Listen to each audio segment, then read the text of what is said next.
Now, just a few moments ago, Donald Trump passed through here, so we had a minute to talk with him. Let's roll that tape. You can see what he had to say.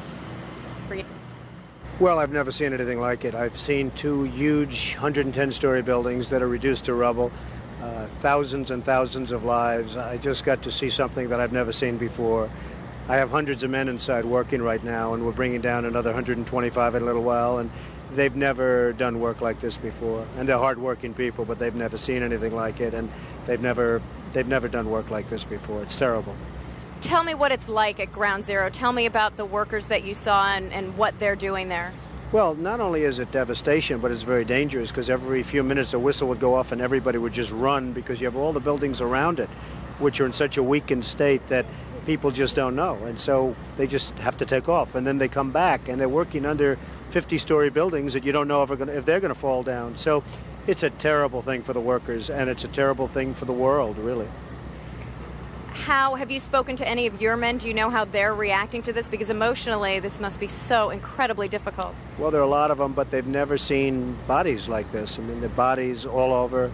The great thing is when they find somebody that's alive, like the 5 firemen that they just found a little while ago. So that's the great thing, and that's what they're all striving for. But generally speaking, that's not the case. So they are working very, very hard, but it's a very depressing situation for these folks. As you walked around and as you saw the piles of rubble, there are thousands of families out there who are hoping that someone might be in a pocket somewhere, still alive, still breathing, waiting to be dug up. As you assessed that damage from your perspective, do you believe that's possible? Well, I would certainly not want to be the one to say it's not possible. Certainly it's a tough situation, but you can't give up hope because there's always hope. I mean, the 5 men, I'm sure their families thought that they probably were gone, and now they walk in the door. A couple of them walked away after they were dug out. So there probably are some more people in there, and therefore you can't give up hope. You've had an impact on the skyline of New York. What is it like as you see it now? It's like a whole different skyline. It's like a whole different city and world. I cannot believe the sight of Lower Manhattan without the World Trade Center, and therefore we have to rebuild, not necessarily in that form, but we have to rebuild at least as good and maybe better.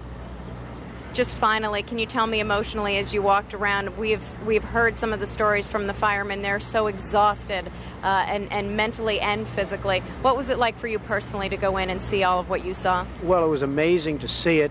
It was a very depressing scene, but I'll tell you what, you really can take heart. These firemen and policemen and the construction workers equally, the courage they have is unbelievable. I mean, they're working, digging out and lifting up steel, and above them you have 55-story buildings that are very possibly going to be pouring down on them any minute, and they're working like nothing's wrong. I mean, they're amazing.